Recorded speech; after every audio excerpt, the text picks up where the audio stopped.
মেধা ও যোগ্যতাকে বয়সের ফ্রেমে বেঁধে রাখা যায় না।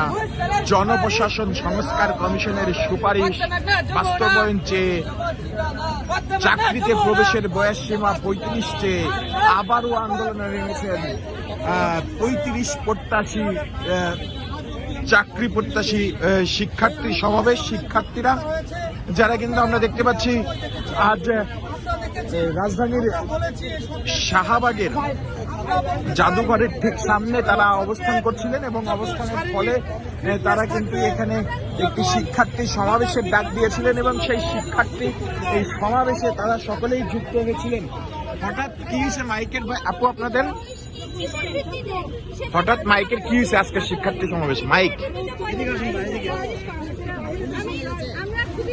আমরা যখন সকাল থেকেই এখানে জড়ো হতে শুরু করেছি তখন রাষ্ট্রযন্ত্র ব্যবহার করে ফ্যাসিস্ট সরকারের মতোই তারা ফ্যাসিস্টের চেয়ে ভয়ঙ্কর রূপে ফেরত এসে আমাদের যৌক্তিক আন্দোলনকে বানচাল করে দেওয়ার জন্য তারা পুলিশ বেআইনিভাবে আমাদের গণতান্ত্রিক অধিকার যে অধিকার বাস্তবায়নের যে জনসমাবেশ, ছাত্রদের যে ছাত্র শিক্ষা সমাবেশের বন্ধ করে দেওয়ার জন্য তারা আমাদের মাইক এবং আমাদের বিভিন্ন সরঞ্জামাদি তারাই নিয়ে গেছে দায়িত্বরত পুলিশ অফিসাররা।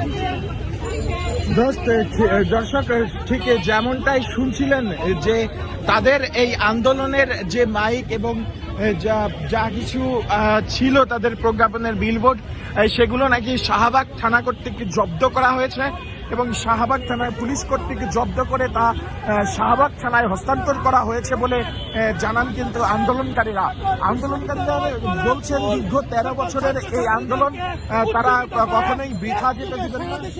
আসলে ঠিক কত বছরের আন্দোলন?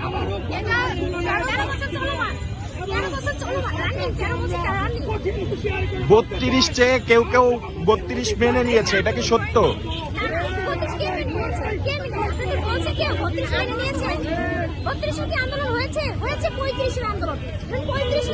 জনপ্রশাসন মন্ত্রণালয়ের জনাব মুহিত স্যার 35-37 সুপারিশ করার পরে কেন প্রজ্ঞাপন হলো না? এর মধ্যে কোন অশুভ শক্তি আছে যে 32টা দিয়ে দিল? ডক্টর মোহাম্মদ ইউনূস স্যার, আমাদের এটাই প্রশ্ন ডক্টর মোহাম্মদ ইউনূস স্যারের কাছে যে স্যার আপনি কার কথার মধ্যে 32টা দিয়ে দিলেন? আপনি আমাদের কথা শোনেন।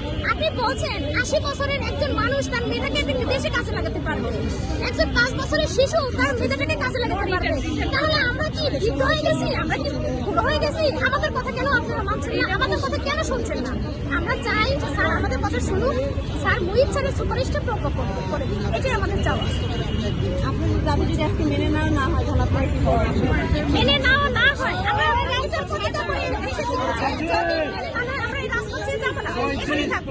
কোন আলটিমেটাম আছে? আচ্ছা, আপনাদের মাইক নাকি নিয়ে গেছে?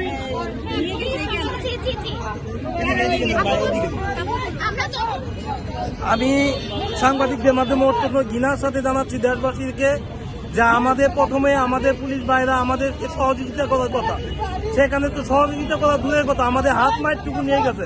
কিন্তু কেন? আমরা কি কথা বলতে পারবো না? আমরা এদেশের জনগণ না? আমরা শিক্ষিত হয়ে কি আমরা কি দেশের বোঝা হয়ে গেছি? আমাদেরকে হাত মাইটুকু কেন নিয়ে যাবে? হাত মাইক তাদের কি সমস্যা করছে? আমি সাংবাদিক ভাইদের মাধ্যমে জানাতে চাই দেশবাসীকে, হাত মাইকে তো কোনো সমস্যা করেনি। সমস্যা করা হচ্ছে যেখানে বৈষম্য আমরা চেয়েছি 35, সেখানে মুহিত স্যারের সুপারিশকে উপেক্ষা করে দেওয়া হয়েছে 32। আসলে কি 32 আমরা কখনো চেয়েছিলাম? কোন জায়গায় বলতে পারবে যে কোন জায়গায় 32 আন্দোলন হয়েছিল? ঠিক যেমনটাই শুনছিলেন, চাকরিতে আবেদনের বয়স সীমা ন্যূনতম 35 চেয়ে যারা আন্দোলন করছেন তাদের হ্যান্ড মাইকটিকে নিয়ে গেছেন শাহবাগ থানার পুলিশরা। তারা কিন্তু আশা ছাড়েননি, তারা এখনো রাজপথে অবস্থান করছেন। তাদের দাবি, তাদের আশা, তাদের চাকরিতে প্রবেশের বয়স সীমা ন্যূনতম 35 করতে হবে এবং এই 35 নিয়েই তারা ঘরে ফিরবেন। দর্শক, শাহবাগ জাদুঘরের সামনে থেকে কেটিভি নিউজ 24 এর ক্যামেরায় আপনাদেরকে আপডেট জানাচ্ছিলাম সুজয় মজুমদার, কেটিভি নিউজ 24 ঢাকা।